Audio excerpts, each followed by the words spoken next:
Selamat datang semuanya. Sehat-sehat. Atau ada beberapa yang minggu lalu nggak datang siapa? Banyak sekali ya. Ini pasti kaget dengan teknik meditasi malam ini. Nah, silakan Anda relax dulu. Boleh meregangkan tubuh Anda, tangan, leher, kepala. Saudara-saudara, ini lanjutan untuk minggu yang lalu, yaitu examen konsensi, pemeriksaan hati, atau nama palingnya itu Sanskertanya itu bawana, pengembangan mental, pemeriksaan hati, dan latihan rohani. Just like physical exercises, kita itu kan pengennya ada apa itu? Kalau kita melakukan olahraga fisik, itu kan dapat strength, balance, and flexibility. Nah, di dalam latihan rohani ini kita juga akan karena melatih batin ya, latihan batin, kita akan mendapatkan strength, balance, and flexibility of our mind dalam apapun menghadapi masalah-masalah kehidupan seperti itu. Nah, apa yang kita dapatkan dari pemeriksaan hati itu sebenarnya? Kita ini umumnya hidup jarang sekali melakukan mawas diri gitu loh. Kita hidup gitu aja loh, jalan-jalan, sekolah, kuliah, kerja, ada kegiatan apa, aktivitas apa sosial atau kegiatan untuk diri kita sendiri, tetapi jarang sekali kita mawas diri. Nah, di dalam pemeriksaan hati, di dalam latihan rohani ini, kita betul-betul ditantang untuk berani melihat diri kita apa adanya. Apa yang sudah kita lakukan? Apa yang saat ini kita lakukan? Apa yang akan kita lakukan dalam hidup kita? Apa yang sering sekali menjatuhkan kita dalam hidup? Betul-betul dilihat dengan jujur gitu loh. Apa yang sering menjatuhkan Anda misalnya? Malas, takut menghadapi kenyataan, tidak berani berkonfrontasi ketika kita dalam kondisi yang benar dan menuntut keadilan misalnya. Atau kita ini terlalu lemah, atau kita ini selalu khawatir, worry, pencemas, atau kita ini suka mengalami mood swing, dan mood swing itu membuat kita menjadi lumpuh, atau kita mengalami overthinking, satu pemikiran yang selalu berulang-ulang yang menawan kita sehingga kita tidak bisa lagi mendapatkan kontrol yang layak atas pikiran kita. Gitu. Seberapa lemah kita, seberapa kuat kita. Sering nggak saudara melakukan pemeriksaan hati seperti itu? Jarang kan?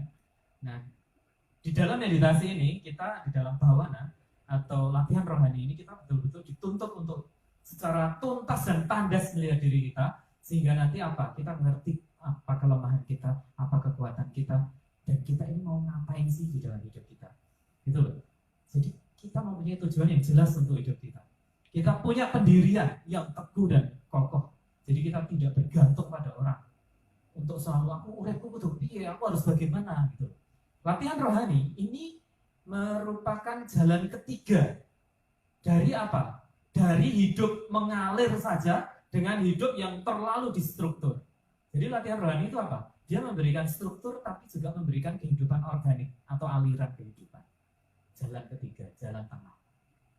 Nanti saudara rasakan apakah ada gunanya. Kalau di rumah cukup 10 menit aja. Ya.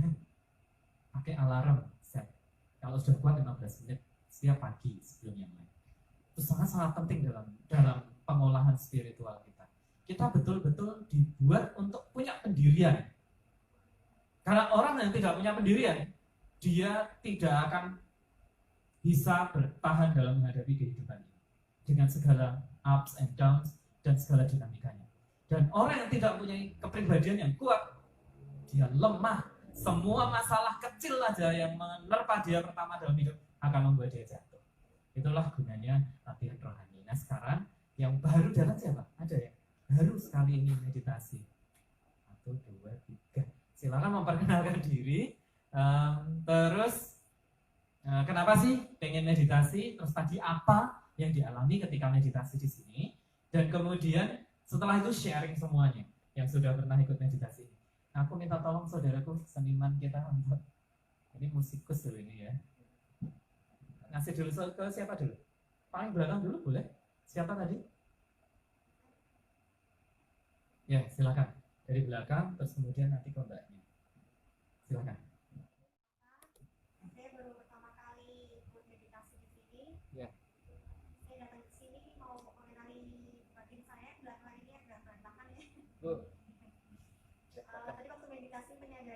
sekali bahwa permasalahan utama yang saya hadapi yang membuat saya jatuh ketika mencapai pencapaian hidup itu kebanyakan adalah overthinking.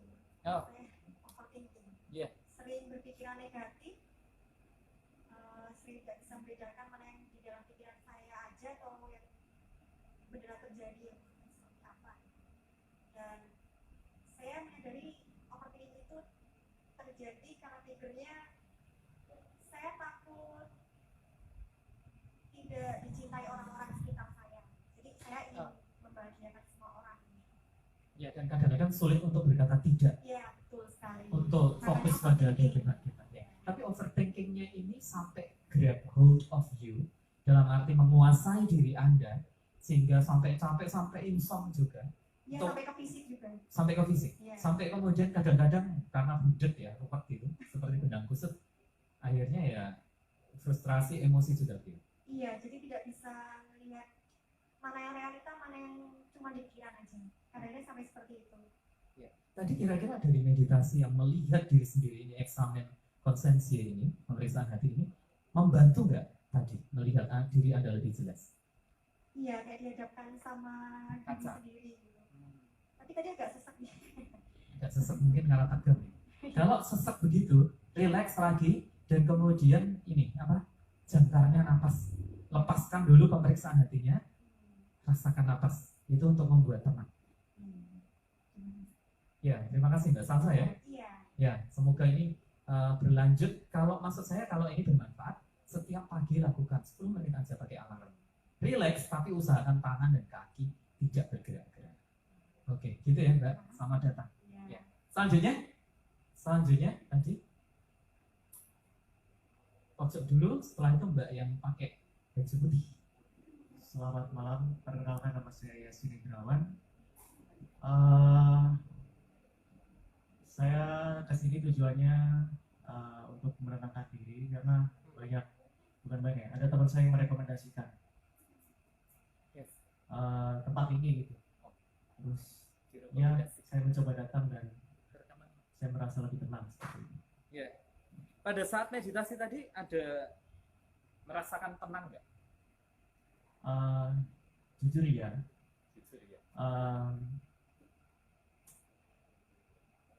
Permasalahan saya mungkin kurang lebih sama seperti teman-teman yang ada di sini. Kalau saya pribadi di sini sangat overthinking orangnya. Kemudian setelah tadi beberapa menit di sini, malah jadi tempat tumpah ruah saya di sini juga tadi. Apa itu? Saya menangis. Tadi menangis? Iya. Terus jadi malah tidak fokus. Iya. Karena apa ya? Ya air mata sama pernapasan juga kacau gitu. Oh, oke. Ya. Tapi jujur saya sekarang lebih relax di sini dan ya lebih merasakan apa tuh ketenangan diri. Ya, baik. Kemarin sudah saya bilangin yang mau nangis ada loh beberapa yang mau nangis ya. Silakan nangis saja. Yang mau ketawa itu ada yang mau ketawa aja. Itu satu ekspresi katarsis Mas. Lanjut Mas. Oke, apa lagi ya? Terserah. Kalau sharingnya udah ya nggak apa-apa. Ya, kurang lebih seperti itu teman-teman. Ya, baik. Berarti next time jagain aja ya. Kalau mau meditasi bawa ini ya, tisu ya. Terus kalau agak sesek diturunin aja sampai ke hidung gitu nggak apa-apa. Oke. Ya, selamat mencicipi meditasi. Ya, terima kasih. Ya. Oke, terus kemudian tolong ya Mbaknya ini. Siapa namanya? Selamat malam, nama saya Angelita. Kesini karena sepupu saya udah duluan kesini. Kebetulan saya dari Jakarta, ya. Tuh. Terus alasan kesini karena saya dari bulan September itu lagi konsultasi ke psikolog juga. Terus karena lagi COVID, jadi agak berhenti karena nggak bisa ke rumah sakit kan.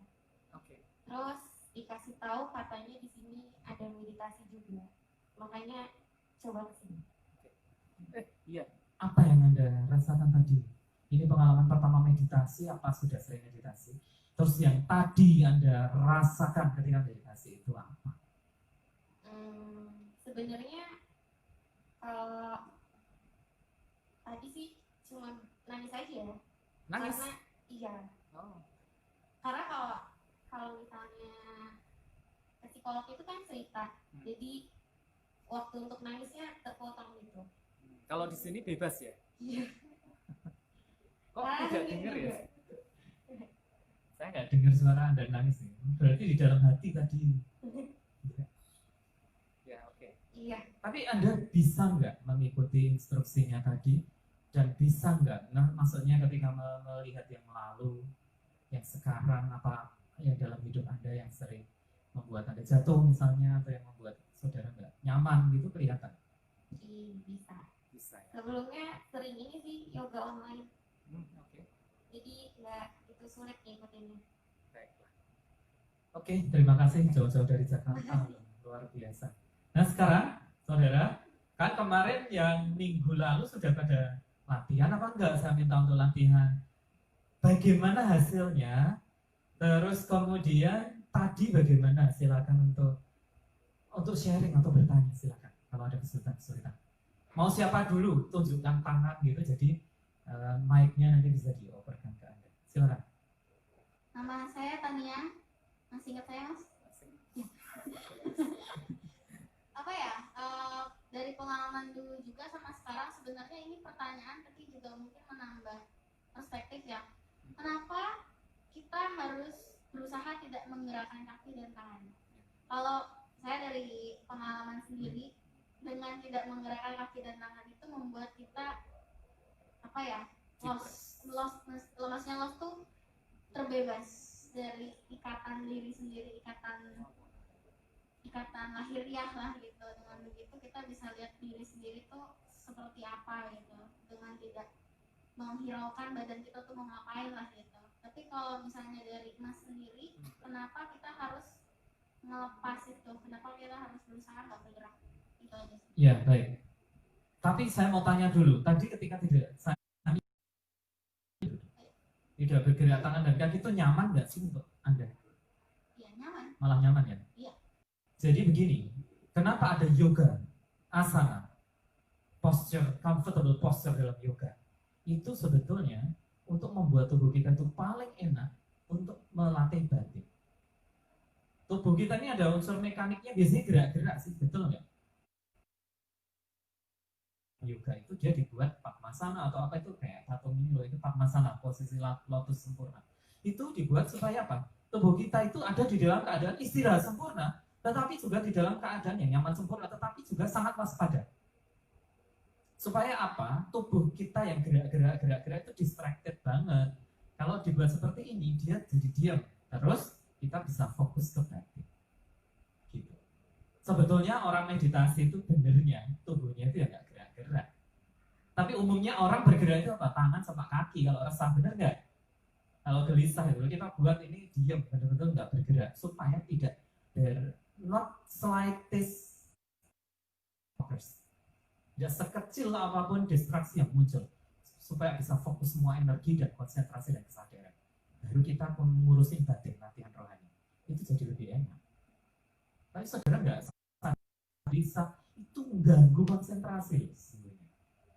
Makanya kalau meditasi seperti ini lebih baik 10 menit aja cukup. Nanti kalau pengen lagi 10 menit lagi tetapi tidak gerak-gerak beneran.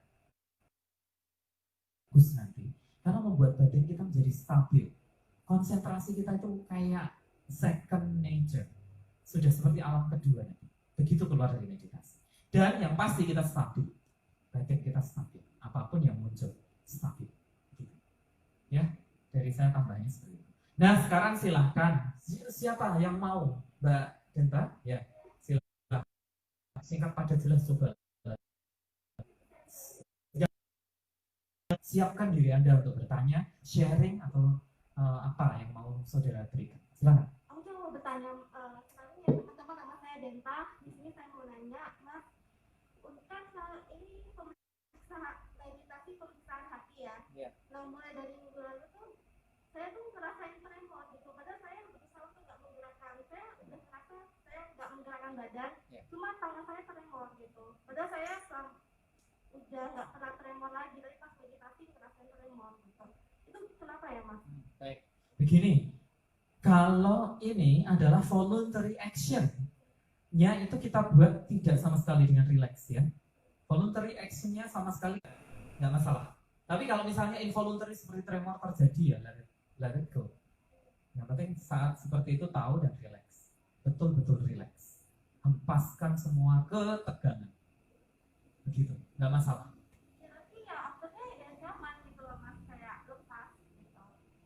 Masih nyaman sampai detik ini. Masih nyaman, mulai dari 3 minggu terakhir ini meditasi ke sini udah nyaman Mas. Iya. Rasanya. Nah ini untuk catatan semuanya, bukan hanya Mbak Denta, saya potong dulu Mbak. Kalau orang mempunyai sikap mental yang benar dalam meditasi dan dia stabil pikirannya, maka 15 menit maksimal itu cukup orang bermeditasi. Tapi kalau orang tidak punya mindset yang benar, 1 jam sekalipun tidak akan ada apa-apanya di dalam perubahan tadi kita. Paling hanya melamun, paling hanya pikiran ke sana kemari, terus ada rehat sedikit sambil duduk-duduk diam, ngamati napas, setelah itu pikiran kemana-mana lagi, tapi there is not so much that you can gain from these exercises, spiritual exercises. Tapi kalau 15 menit tapi Anda bersungguh-sungguh seperti itu tadi, hasilnya luar biasa. Gitu kan? Paling tidak kita jadi tahu dan berani menghadapi hidup kita. Apa aja. Biasanya kita tidak mau melihat hidup kita. Biasanya kita lari dari kehidupan. Gitu. Hei, siapa? Mbak Denta lagi kalau Sama kan biasanya kalau di sini ya meditasi di sini tuh aku merasa tuh kayak habis meditasi tuh pegel badannya gitu, tapi ya itu semenjak 3 minggu ini akhir-akhir ini ya udah itu enak, gak ada rasa pegel sama sekali, nyaman gitu. karena teknik yang ini, pemeriksaan hati yang ini. Sebelum ini kan tiga minggu sebelumnya saya rutin ke sini, semenjak itu saya merasa nggak pernah pegel lagi selama meditasi, Oh, udah baik. nyaman. Baik, syukurlah. Ya. Ya, dan teknik latihan rohani ini, pemeriksaan hati ini mempunyai eject value. Apa itu? Siapa saudara-saudara yang belum sidang skripsi atau tesis atau mungkin disertasi? Nanti kalau saudara sering lakukan ini, ya lakukan itu, maka di depan Dewan Penguji tidak ada ketakutan sama sekali. Dan kita akan ngomong dengan sangat efektif, dengan jernih sekali, tidak ada ketakutan. Coba aja, saudara menghadapi presentasi pun menjadi tenang. Saudara mau ikut kuliah, seminar, webinar, seminar, sekarang kan pakai Zoom atau seminar itu, namanya seminar, itu pun saudara akan cepat sekali nangkap apa yang dimaksud orang ini sih, gitu. Bukan hanya intellectually, bahkan Anda akan menjadi sangat-sangat peka dengan lingkungan, dengan Anda, dengan sekitar. Oh ini kelihatannya kok nggak nyaman ya dengan omonganku. Kok sudah pada pegel-pegel kelihatan dengan rasa. Ya, konasinya yang jalan. Dan yang pasti, kalau saudara bisa 15 menit tidak bergerak-gerak, pada saat meditasi ini, keluar dari meditasi, Anda tidak ngeblank pikiran. Yang kedua, pikiran Anda tajam. Konsentrasinya jernih. Dan apa? Kekuatan kemauan, the strength of will-nya sangat luar biasa. Jadi apa? Ready for action. Saudara mau melayani, mau bekerja untuk sosial, mau ngepel sekalipun, mau belajar, tidak ada malesnya. Kalau meditasinya seperti itu. Jadi ini betul-betul semua kena dengan ini. Karena bersatu padu ya semua energi ini, maka dia gampang fokus gitulah. Kesadaran gampang ada raising of awareness and mindfulness. Gitu. Itu Mbak Deta, masih lagi? Cukup Mas. Cukup ya? Nah sekarang siapa lagi setelah Mbak Deta? Filosofinya tadi itu loh, ngapain tanya kelihatan bodoh misalnya. Jangan seperti itu, mungkin ada yang perlu di-sharekan. Ada nggak yang mau dibagikan? Dirimu Mas? Ya. Teman ada berapa yang nggak Ya. tahu? Selamat malam, nama saya Rusdi. Ya. Kalau saya perhatikan dari latihan kemarin dan latihan yang hari ini, Ya. Mas Bram selalu mengulangi ada kalimat yang selalu terulang terus. Yes. Dan analisanya adalah sejauh mana kita mengenali diri sendiri sebenarnya. Karena kayak tadi misalkan akan gimana ya? akan ketahuan fungsi dominan kognitif kita sebenarnya. Misalkan seperti saya ini dominan fungsi kognitifnya adalah V, introverted feeling. Jadi lebih ke internal terus gitu. Jadi apa yang ada selalu orientasi saya selalu ada di internal saya, bukan di eksternal saya. Nah, terkadang memang ketika ada trigger yang dia merubah mood atau bisa swing mood, itu memang saat itu juga saya langsung benar-benar fungsi dominan itu tadi. Kan kalau jadi fungsi kognitif saya itu V, N, C, T. Jadi yang fungsi paling terakhir itu hanya untuk menopang yang dominan saya. Jadi istilahnya gimana ya? Untuk meyakinkan perasaan saya aja. Jadi logika saya itu untuk meyakinkan perasaan saya malahan. Terus dengan kita mengetahui secara pribadi seutuhnya, apalagi sesuatu itu kan selalu berubah terus. Nah, kebetulan saya itu orangnya idealis. Idealisnya cukup tinggi, entah dalam dunia pekerjaan, dalam keinginan, cita-cita, pencapaian. Nah, idealisme saya itu terlalu tinggi gitu. Karena dinamis, faktor-faktor eksternal dan lain-lainnya, dan fungsi kognitif saya V ini tadi memang saya harus saya merasa memang harus berjuang untuk seimbang terus. Gitu aja sih sharing saya. Ini hanya penggambaran pribadi terhadap sharing ini aja sih. Ya mungkin siapa tahu ada orang di sini yang sama mungkin. Dan meditasi ini ya memang yang 2 kali ini memang saya amati, memang saya benar-benar akhirnya benar-benar mendalami semua kognitif saya, di mana saya harus memaksimalkan dan mengoptimalkan di bagian positif itu tadi. Karena saya juga seorang pragmatis murni yang terkadang juga banyak rasa malasnya, moodnya kadang ya berubah kayak gitu loh. Terima kasih. Ini lucu ya anak satu ini. Dia mungkin seniman ya. Jadi di satu sisi dia idealis sejati, di satu sisi pragmatis sejati. Itu adalah 2 aliran yang berbeda gitu ya. Yang satu hidup di idenya, yang satu kerja gitu. Kamu itu luar biasa. Mungkin karena mood swing juga. Tapi intinya memang begitu. Apa gunanya kita bermeditasi kalau tidak mengenali diri? Jadi kalau meditasi yang pakai metode ini bisa dengan tandas dan tuntas melihat diri Anda dengan jernih, nah itu berarti dia efektif untuk kita. Berarti dia sangat-sangat pas gitu. Yang kedua adalah Anda mempunyai pemahaman bahwa kesadaran Anda itu, kognitif Anda itu seperti itu. Tapi ingat, manusia itu hidup dalam yang disebut proses. Kita nanti seidealis apapun akan berhadapan dengan kenyataan, dengan realitas. Harapan-harapan tidak akan selalu sesuai dengan yang ada. Dan bagaimana dialektika kita menghadapi seperti itu, maka itu nanti ketika terus-menerus disadari, itu akan memperkaya diri kita. Kita harus bersikap bagaimana di dalam menghadapi hidup yang seperti itu. Kadang-kadang tidak semua yang kita inginkan sesuai loh di dalam kenyataan, benar? Kadang-kadang ada kekecewaan, kadang-kadang lingkungan tidak mendukung kita. Bagaimana kita harus bersikap? Itu intinya spiritual exercises.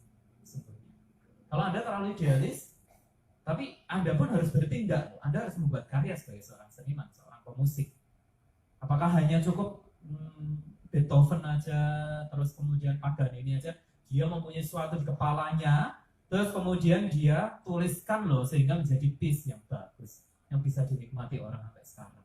Apakah Anda hanya cukup di kepala aja? Saat ini perilisan saya sebenarnya adalah penulis. saya lebih banyak menulis.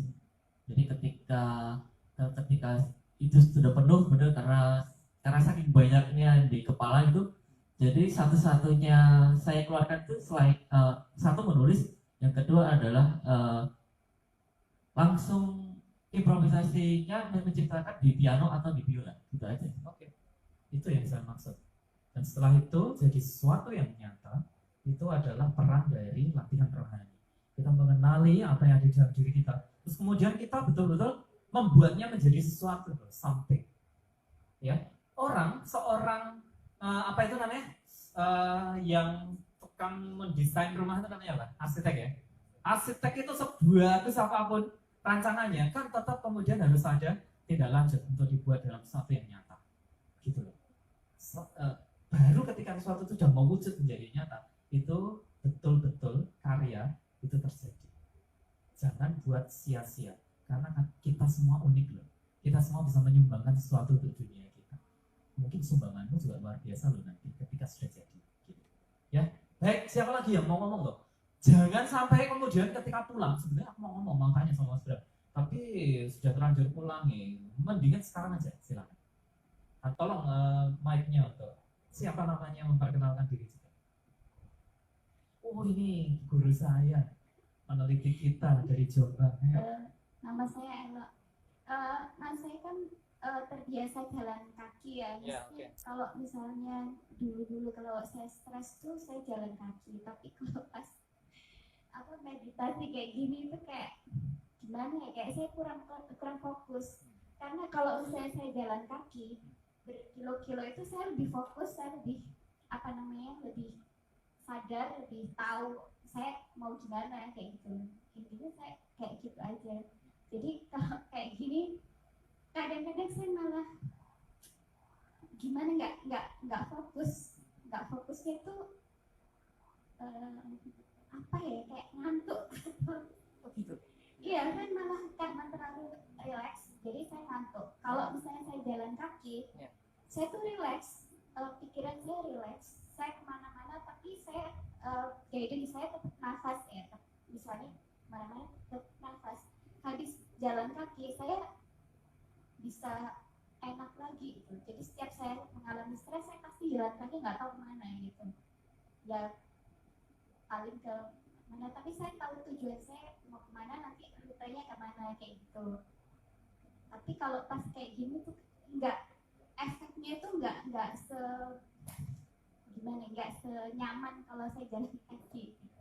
Itu kenapa gitu? Enggak, kenapa? Pertanyaannya itu saja. Silakan duduk dulu. Ini peneliti kita loh ini. Kamu antropologi ya, Bu? Antropolog. Wah, keren. Begini, meditasi itu sebetulnya ada 4 postur. Duduk, berdiri, berjalan, berbaring. Masing-masing orang ada yang berbeda-beda. Sebagai fondasi biasanya duduk. Tapi biasanya kalau orang stres, itu meditasinya memang diarahkan untuk berjalan bolak-balik, namanya cangkamana. Atau Anda boleh jalan lah. Dan kadang-kadang saudara merasakan nggak yang punya aktivitas fisik itu misalnya menyirami tanaman, nyapu atau aktivitas macam-macam, itu kadang-kadang bisa menimbulkan ide-ide tertentu di kepala Anda, benar nggak? Itu pun meditasi, itu pun kontemplasi gitu.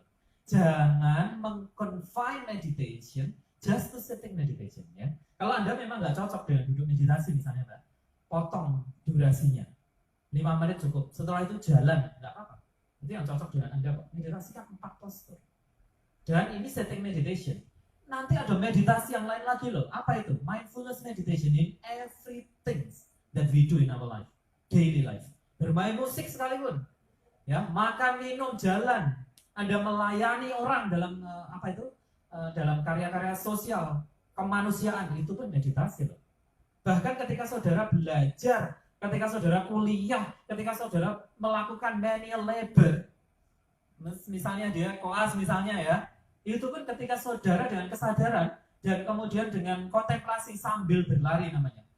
Jadi Anda itu refleksi sambil berlari itu apa ya? Dalam hidup itu dengan kesadaran, nanti ada ide-ide apa yang muncul, itu pun meditasi. As long as di situ ada fokus, as long as ada kesadaran, ada mindfulness, dan Anda setiap detik, setiap saat dalam hidup Anda itu belajar sesuatu yang baru. Oh ini salahku loh. Oh ini aku tuh ternyata kalau melakukan ini kok nggak berani ya. Dan sebagainya itu loh. Itu kontemplasi dalam aksi. Boleh. Meditasi itu tidak hanya duduk seperti ini. Dan tidak semua orang cocok dengan meditasi seperti ini.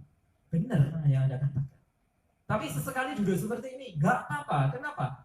Sometimes in our lives, we have to do the things that we don't want to do. Tapi kalau satu saat dalam hidup kita tidak bisa ngapa-ngapain, sedang sakit, tidak bisa bergerak, harus berbaring atau terduduk, Anda harus siap. Bahkan latihannya seperti ini. Even Anda merasa tidak ada apa-apanya. Tetapi nanti, ini penting sekali. Saya pernah meditasi vipassana di saat itu Jinapia ngajari saya 10 hari meditasi seperti ini, betul-betul. Tapi apa yang terjadi setelah lepas dari retret itu? Orang tua saya meninggal, bapak saya meninggal. Saya nggak stres, terlalu stres. Kemudian kalau harus nunggu itu biasanya antri itu orang sangat waiting is very boring kan, sangat membosankan. Biasa aja, kenapa? Karena kita sudah mengalami yang nggak enak ini. Yang seperti ini, itu tetap dilatih lah Mbak ya, meskipun nggak enak. Tapi kalau memang cocok Anda dengan jalan-jalan, silakan jalan-jalan. It's also meditation. Justru meditasi yang saya katakan ini, duduk untuk memperkuat basis, bergerak untuk mempraktekkan apa yang Anda dapat dalam kehidupan sehari-hari, apapun itu. Maka saya selalu mengatakan mencari kebenaran dalam segala hal dalam hidup kita. Bahkan ketika sedang memasak, bahkan ketika sedang pacaran, bahkan ketika sedang menghadapi hardship, masalah-masalah besar, bahkan ketika sedang meneliti, bahkan merancang penelitian, bagaimana kemudian mengolah data penelitian sampai penampilannya, diseminasinya, itu ketika saudara melakukan dengan mindfulness, ketika kita menggunakan perenungan-perenungan, itu bisa mendewasakan. Dan itu meditasi. Gitu. Meditasi itu 24 hours, 7 days selama kita masih hidup. Gitu ya Mbak. Jadi benar sekali, tidak salah. Aku cocoknya meditasi jalan, berarti Mas Bram, lanjutkan. Ya. Tapi di situ biasanya dapatkan sesuatu, jalan keluar atau ide-ide yang bagus ketika Anda sedang jalan-jalan. Ya. Jangan hanya jalan terus kemudian ngeblank pikirannya suwong gitu ya. Nggak ada gunanya. Baik. Silakan. Selain ini siapa? Selain Mbaknya antropolog kita. Oh, silakan di belakang dulu. Yang cowok ngalah dulu ya. Mau pulang dulu. Oke, silakan. Yeah. Terima kasih loh sudah mewarnai kita. Makasih Mbak. Nama yang lain belum ngerti. Oh ya, halo teman-teman, aku Ai. Mas Bram, aku minggu lalu nggak datang, jadi tadi cukup kaget sama metodenya. Terus? Kan tadi disuruh buat menggambarkan pikiran, terus berhadapan dengan pikiran. Nah itu aku balik lagi ke nafas, jadi aku kebiasaan sama meditasi yang sebelumnya yang fokus ke nafas. Jadi tadi banyak baliknya ke nafas lagi, terus baru aku sadar kalau oh ini meditasinya beda metode. Itu ketika buka mata terus balik meditasi lagi fokus ke nafas. Nah itu aku baru sadar kalau oh yang ini yang fokus ke nafas, yang sebelumnya tuh diajak untuk menyadari pikiran, justru disadari pikirannya kayak gitu. Jadi aku agak kaget ketika oh metodenya kok kayak gini, tapi aku merasa walaupun belum maksimal saat meditasi yang tadi, aku merasa ini sepertinya akan cocok di kondisiku yang sekarang. Tadi aku agak sedikit relate karena Mas Bram minggu soal sidang skripsi dan lain sebagainya. Jadi aku mau tanya lagi, kira-kira kalau kita mau menjalankan meditasi yang tadi ini secara mandiri, apa aja poin-poin yang harus diingat untuk ditanyakan ke diri sendiri gitu. Makasih Mas. Terima kasih, pertanyaan yang bagus. Setiap pagi setelah stretching, cuci muka atau ada yoga atau tai chi, stretching lah minimal ya, perdana. Duduklah di kursi atau di dekat ranjang, setel alarm HP 10 menit aja. Duduk diam, nggak bergerak-gerak. Mau diam aja, mau bergumul dengan diri Anda, mau merancang hari itu seperti apa, silakan. Tapi tangan dan kaki nggak bergerak-gerak. Kenapa? Itu membuat habitus menjadi saudara, habit ya, kebiasaan. Saudara itu menjadi stabil, menjadi fokus dan kesadarannya kuat. Sudah banyak di sini yang meditasi kayak gitu, sudah dipraktekkan, dan akhirnya apa? Sidang skripsi, bahkan teman saya kemarin tesis, tenang aja, nggak ada takut-takutnya, malah yang takut pengujinya malahan. Karena loh ini kok nggak ada takutnya sama sekali. Ya karena memang dia nggak takut. Karena sudah terbiasa dengan jangkar kesadaran, dia sudah meneliti dirinya sendiri, dan dia sudah semuanya itu bersatu padu. Energi-energinya itu jadi satu kontrol dalam batinnya dan dalam dirinya. Nyantai aja, coba lakukan setiap pagi. Anda bisa memeriksa diri, apa yang sudah lakukan, apa yang sekarang lakukan, apa yang harus dilakukan, bisa. Ada motivasi-motivasi diri, bisa. Oh, aku merancang hidupku kayak apa sih? Aku ini apa yang paling aku takutkan dalam hidupku ini? Akui, lihat dengan jujur seapa adanya. Itu yang akan menguatkan. Karena saat kita mengerti kelemahan kita, yang paling menjatuhkan kita, dan kita menerimanya, saat itulah kita ada kesempatan untuk menjadi kuat. Dan kita rise above our weaknesses. Itu salah satunya. Tapi Mas Bram, tapi saya nanti kalau gelisah-gelisah gimana? Pakai jangkar napas. Balik ke napas dulu kalau gelisah. Nanti sambil merenung pun sambil merasakan napas nggak apa-apa. Sangat efektif nanti, ya. Begitu ya, sister. Caranya begitu aja. Oh, yang penting nggak gerak-gerak, Miss. Sambil ngamatin napas, tiba-tiba ada pikiran apa? Nggak apa-apa. Itu kayak self talk gak sih? Self talk pun dikelola dalam ini examine conscience memang begitu. Memeriksa kesadaran, bukan hanya self talk. Bahkan yang tidak terkatakan pun kita rasakan. Intuisi kita, rasa kita, imajinasi kita, apapun yang muncul di layar kesadaran, lihat. Inilah pemeriksaan hati. Dan itu dahsyat sekali. Nanti setelah itu, siang mau meditasi napas boleh. Meditasi jalan boleh. Meditasi sambil belajar boleh. Ya. Meditasi kan 24 hours dengan 4 posisi. Tapi ini landasannya, asas dan dasar, principle and foundationnya. Kalau Anda mau maju, bisa self talk juga yang penting, tenang, relax, ngamati nafas, tidak gerak-gerak tangan dan kaki. Baru bergerak setelah bunyi 10 menit, misalnya, gitu ya. Kamu pasti bisa. Baik, tadi siapa lagi? Ada yang mau ngomong belum? Silakan Mas. Pak Dokter lagi. Ya toh? Perkenalkan dulu. Nama saya Raymond. Saya izin sambil duduk ya. Boleh setelah memperkenalkan diri. Sebelumnya mau sharing pengalaman meditasi ya. Atau minggu kemarin udah datang, tapi ini saya nggak tahu saya benar atau enggak meditasi ya. Cuman tadi pas yang pertama ya istilahnya mencerminkan hati. Pemeriksaan hati. Pemeriksaan hati. Karena 1-2 minggu ini saya mencoba teknik kalau saya overthinking atau mengkhawatirkan sesuatu atau terlalu merasakan emosi sesuatu, saya marah, sedih, atau terlalu senang, saya mencoba mawas dirinya dengan melemparkan pertanyaan ke diri saya sendiri. Contoh kayak misalnya saya jenuh ngurus anak gitu. Terus saya lemparkan, kenapa ya saya ngurus jenuh anak?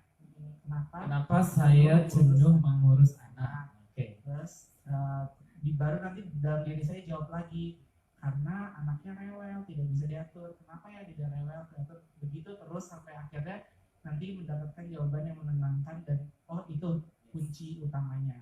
Karena misalnya contohnya kalau pada kasus itu karena saya anxious, anaknya ikut anxious. Nah terus efeknya kalau sudah 2 minggu ini terbiasa seperti itu, tadi saya merefleksikan di dalam meditasi, saya menanyakan apa ya yang saya lakukan kesalahan dalam hidup ini.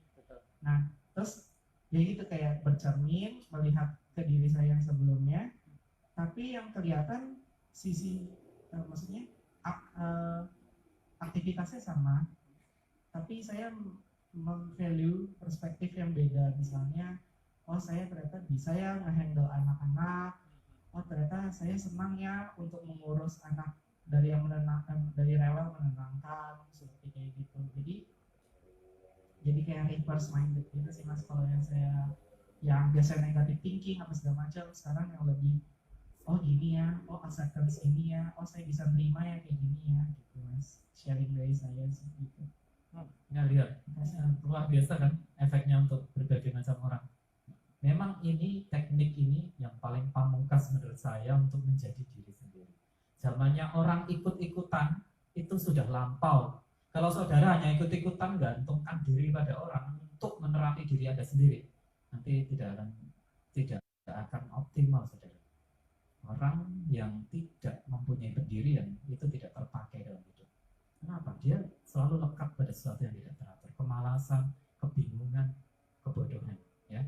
Nah ini kita membuat diri kita ini lepas bebas dari inordinate attachment, dan kita memampukan saya itu siapa sesungguhnya, diriku itu siapa, apa yang sering membuat aku nggak berguna, nggak berdaya gitu loh. Kalau saya menghadapi satu hal itu saya panik atau saya tenang mencari sebabnya dan kemudian menguprut masalahnya itu, atau ketika ada satu masalah saya itu berani atau saya itu hatinya kecil gitu loh. Itu langkah pertama untuk meneliti diri. Sesudah itu kan ada kesimpulannya tadi. Oh ternyata saya bisa kok ngadepin anak-anak ketika saya tidak anxious, anak-anak pun tidak anxious juga, karena kan kita ada vibrasi, ada getaran-getaran. Kalau kita tenang, lingkungan kita ya tenang gitu loh. Kita suka cita, lingkungan kita ya seneng loh. Coba bayangkan kalau di sini orang-orang yang tawar semua tuh wajahnya, nah saudara akan ketawa. Tapi kalau di sini ada orang yang penuh energi misalnya, sukacita, terus kemudian optimis itu loh, positive thinking. Oke, ini ada masalah, ini COVID-19, tapi saya optimis kok. Pasti ada orang yang sudah melakukan penelitian untuk ini ilmuannya. Dan saya jaga kesehatan saya. Dan pasti ada satu prinsip, tidak ada apapun yang abadi. Saya akan percaya pada ini, bahwa segala hal tidak ada yang abadi misalnya. Itu aja membuat perbedaan loh. Ketika aduh, hidup kok keparat seperti ini. Semuanya susah, lingkungan nggak menyenangkan, orang tua nggak asik dan tidak sesuai dengan keinginan saya, mati aja lah saya. Misalnya seperti itu, maka itu pun akan tertampakkan di dalam sikap Anda, kemudian gate Anda, di dalam cara Anda berpikir, memandang kehidupan, bersikap terhadap orang juga. Khusus untuk Pak Seniman tadi, kalau dia merasa dirinya adalah seorang yang selalu merefleksikan pada diri sendiri, pada saat ini pun kita bisa melihat sejauh ini aku apa sih sikapku pada orang lain, apa yang sudah aku membuat nyaman pada orang lain apa belum, apa aku hanya egois mikirin diriku sendiri, apakah semua yang aku lakukan itu konsekuensinya ke lingkungan, ke orang-orang itu aku pikirkan enggak. Jadi sharingnya Pak Dokter luar biasa Pak. Memang seperti itulah tujuannya pemeriksaan hati, latihan berani. Baik, siapa lagi tadi? Ada yang mau tanya? Oh, silakan. Mulai banyak yang speak up kan? Selamat malam, nama saya Istian. Mas, Ya. aku mau nanya kalau waktu yang baik buat mengakhiri meditasi itu kapan ya? Misalnya kan kita tuh kadang lagi oke dalam meditasi, maksudnya tuh lagi konsentrasi, nyaman gitu. Nah, kayak sayang gitu buat diakhiri. Tapi kadang juga kita tuh lagi sulit dalam meditasi, kayak susah konsentrasi. Nah, itu tuh mending diakhiri atau kita lanjut sampai kita nyaman? Ya, saya sudah menangkap pertanyaannya. Biar cepat ya. Gini, saya selalu menganjurkan many short session as possible, as many short session as possible. Jadi meditasi duduk itu 5 menit aja selesai. Begitu nyaman sekali akhiri meditasinya. Karena apa? Ada sebuah imprint di dalam psikologi kita, di dalam batin kita, oh meditasi itu enak. Malah segera diakhiri. Sehingga nanti ketika kita meditasi lagi dalam sesi yang pendek juga, kita senang dengan itu. Nah, tapi saya pengen banget Mas, luangkan waktu malam hari ketika tidak ada apa-apa. Saudara mau setengah jam, mau 1 jam, mau 2 jam, silakan. Eksplorasi diri Anda pada saat itu. Pada saat tidak ada tugas, tanggung jawab dari kerjaan, lakukan itu. Tapi dalam kehidupan yang sehari-hari ini, lebih baik ketika enak sekali justru diakhiri. Apalagi kalau saudara sudah disiplin waktunya, misalnya pakai alarm 7 menit atau 10 menit, ya itu aja. Meskipun 10 menit itu nyaman sekali, akhiri ketika berbunyi alarmnya. Kenapa? Karena ketika kita mengakhiri meditasi dalam suasana yang nyaman, maka nanti kita meditasi yang berikutnya kita tidak ada males gitu loh. Coba bayangkan meditasi langsung setengah jam atau 3/4 atau 1 jam, kan stres itu untuk pemula. Setelah itu saudara for the rest of your life pasti malas meditasi. Itu skillful mean, itu cara-cara mengelola diri, gitu ya, brother. Tapi tentukan sendirilah. Aku punya waktu luang kok mas, aku 22 jam bebas, silahkan mau meditasi. Ada loh orang punya kemewahan hidup, tidak perlu kerja dan ngapa-ngapain dan hidupnya enak. Nah, kalau seperti itu mau meditasi sepanjang hari boleh. Gitu, saudaraku. Lagi? Yes, Ikaristi, ingat ya, singkat, padat, jelas. Halo teman-teman, saya Halo. Karisti. Aku nggak terlalu banyak ini, Ya. nggak terlalu banyak sharing, cuman yang setelah minggu kemarin Mas Dira minta untuk coba 15 menit. Sebenarnya nggak ngerjain 15 menit sih, yang ngerjain cuma 10 menit. Nggak Dan apa-apa. sebenarnya itu hal yang juga biasa aku lakuin, cuman memang ada beda. Jadi waktu yang pemeriksaan hati yang meditasi kemarin itu, aku kan prosesnya flat banget ya, maksudnya kayak ada yang nangis, terus ada yang seneng kayak gitu-gitu. Cuman aku bener flat banget kayak gitu, dan ya cuman ngeliat diri apa yang sudah aku lakuin selama ini. Udah itu aja gitu, nggak ada sesuatu yang spesial juga gitu. Nah, tapi perjalanan 7 hari ke sini itu kayak aku menemukan sesuatu dalam diriku yang kayak mungkin itu jawaban dari apa yang aku cari, salah satu hal yang aku cari gitu.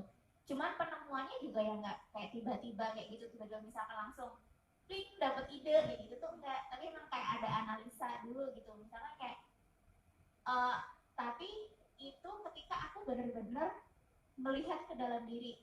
Jadi tapi melihatnya bukannya kayak aku rasanya aku lebih dalam lagi gitu, mengulik diri, melihat ke dalam diri itu aku lebih dalam lagi gitu. Terus pada akhirnya aku menemukan itu yang dimana kayak aku mencoba menganalisa hal-hal yang ada di hidupku, yang aku punya di hidupku, kemudian aku menemukan oh iya kenapa aku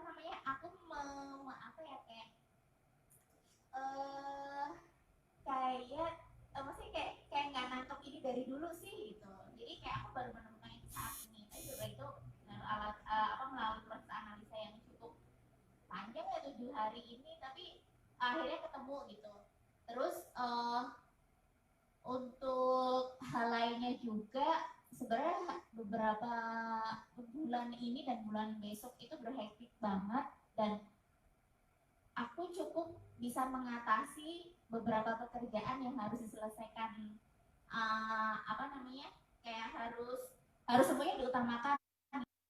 Jadi waktu itu aku sebenarnya melakukan apa yang waktu itu Mas Barang pernah sering ceritakan ke teman-teman juga. Jadi ketika ada sesuatu, jadi kayak oke, melihat misalkan dari jam 10 sampai jam 12 aku bakal ngerjain ini. Udah fokusnya ke itu. Misalkan yang lain tolong kerjain ini, tolong kerjain itu, iya nanti dulu setelah jam ini.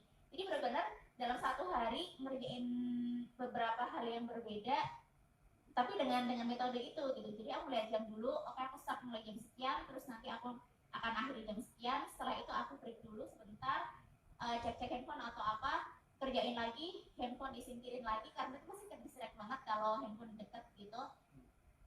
Berhasil gitu. Jadi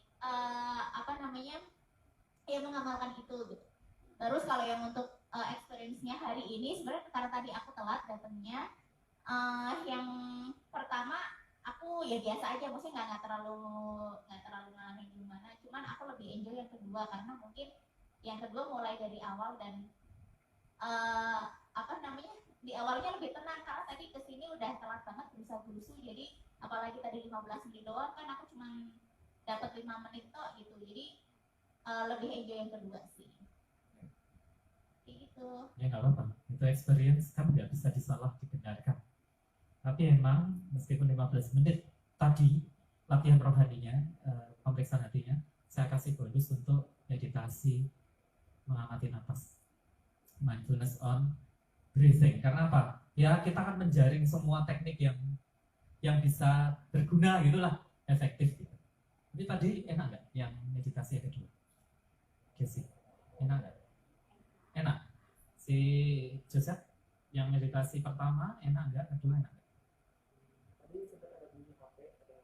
Terus terdistract. Tapi yang meditasi nafas enak nggak? Enak ya yang kedua ya. Nah, saya mau mengatakan kepada Anda semuanya, ketika Anda sudah selesai pemeriksaan hati yang 12 menit tidak bergerak-gerak atau 10 menit tidak bergerak-gerak, maka nanti meditasi yang namatin nafas akan enak. Meditasi jalan seperti Anda akan enak. Meditasi apapun sudah itu kriya misalnya, ya akan enak. Meditasi cinta kasih akan enak. Meditasi apa lagi? Vipassana, mindfulness, ya akan enak. Saya mau cikung setelah ini, akan enak. Kenapa? Karena semuanya bersatu padu. Konsentrasinya ada, kesadarannya ada, energi di seluruh tubuh Anda bersatu padu. Maka Anda mau cikung, mau tai chi, mau bela diri, mau apapun, jadi enak. Gitu. Baik, gitu ya Ekaristi. Lanjutkan. Siapa lagi? Satu lagi lah. Kalau ada yang mau tanya nih, ya ada. Malam ya. Nah, begini. Saudara lanjutkan ini di dalam kehidupan sehari-hari. 10 menit nggak apa-apa, bangun pagi. Pakai alarm. 10 menit duduk, diam, nggak bergerak-gerak sama sekali. Mau terjadi apa-apa, tidak terjadi apa-apa, nge-flat, biarin. Mau self-talk, silakan. Ya. Atau saudara gini loh, misalnya setelah memeriksa masa lalu, masa sekarang, masa depan, apa yang harus dilakukan, kemudian ini apa sih yang sering aku ketakutan ini? Aku nggak berani ngomong nih loh.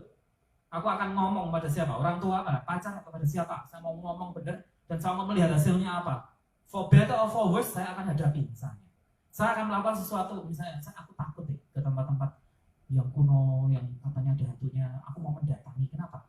Justru ketika ketakutan terbesar kita apa dan kita datangi dan ternyata nanti nggak ada apa-apa atau ada apa-apa, tapi kita kemudian sudah bertekad, ya memang aku nggak, darwis mudar yowis gitu loh ya. Didatangin gitu aja, ternyata nggak ada apa-apa dan saudara selamat, maka keberanian Anda akan tambah. Misalnya seperti itu loh ya. Kemudian saya mau mengungkapkan sesuatu, saya menaksir pada orang ini, cowok ini atau cewek ini. Saya mau mengungkapkan perasaan tapi tak tunda. Gimana ya, bener apa enggak? Ngomong aja lah, resikonya apapun saya siap misalnya. Di dalam eksamen Anda, katakan seperti itu, saya siap apapun resikonya nanti, apapun efeknya.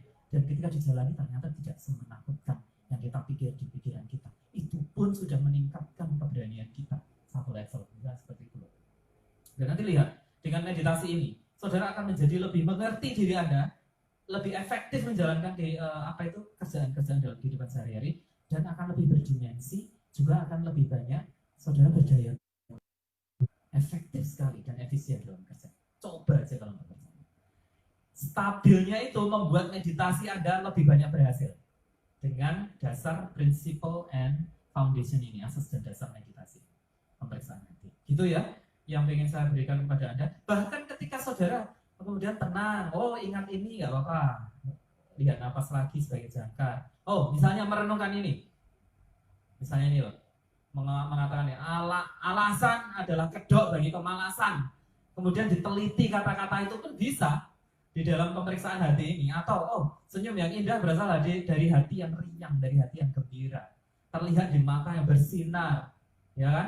Kemudian diakhiri di wajah dan bibir yang manis sekali. Itu pun bisa saudara pikirkan dalam eksamen itu sambil mengamati nafas. Nanti saudara keluar, saudara rasakan bedanya. Kenapa orang-orang memandang Anda menjadi lebih?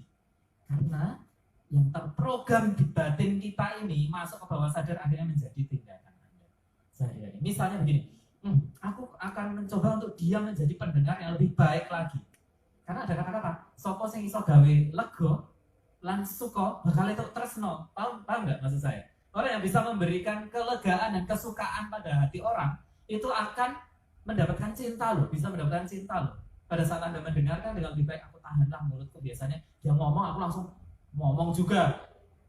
Patah hati lah, patah hati stres gitu loh, misalnya seperti itu biasanya. Tapi ini aku patah hati loh, diam. Kamu ceritain lagi deh, ada apa tuh dengan kamu akan menjadi orang yang completely different di mata orang. Itu pun bisa muncul dari pemeriksaan hati ini. Apa sih yang saya harus tingkatkan performa saya dalam kerja? Bagaimana saya mendengarkan orang, menjadi good listener, smart listener, atau saya menjadi pelayan orang yang lebih baik lagi. Saya kerjaannya mau menjadi ini lagi. Musiknya, saya ingin, gabung lah. Ini ya, musikku piano sama apa, kamu pakai ini kan, main sama biola juga kan. Apa, bikin pieces kayak gini lah. Zamannya udah zamannya sekarang ya. Kamu rekam, masukkan YouTube, bisa ke seluruh dunia yang mengapresiasi. Gitu loh. So, Ini betul-betul metode yang tuntas tandas untuk menjadi diri sendiri, menjadi latihan rohani itu sebetulnya tujuannya adalah menjadi manusia yang mempunyai pendirian, bertanggung jawab terhadap pilihan, dan akhirnya kita bahagia karena itu. Kenapa? Kita bukan orang yang terombang-ambing di dalam ketidakjelasan, tidak punya tujuan, kekacauan, kebingungan, kekhawatiran, overthinking, mood swing, itu semua akan kalah dengan latihan rohani. Menjadi bertanggung jawab, menjadi berpribadi, itu adalah tujuan latihan rohani. Menjadi diri Anda yang dewasa, yang bahagia, yang stabil, yang berani menghadapi hidup. Itulah tujuannya latihan rohani ini. So, saudara, kalau ini dianggap saudara memberikan daya pada saudara atau bisa memberikan kebahagiaan, sukacita, praktekkan terus dalam kehidupan saya. Semoga saudara bahagia terus ya, sehat, umurnya 100 tahun lah. Panjang umur, banyak rezeki, dan bahagia selalu. Semoga saudara selalu berbahagia.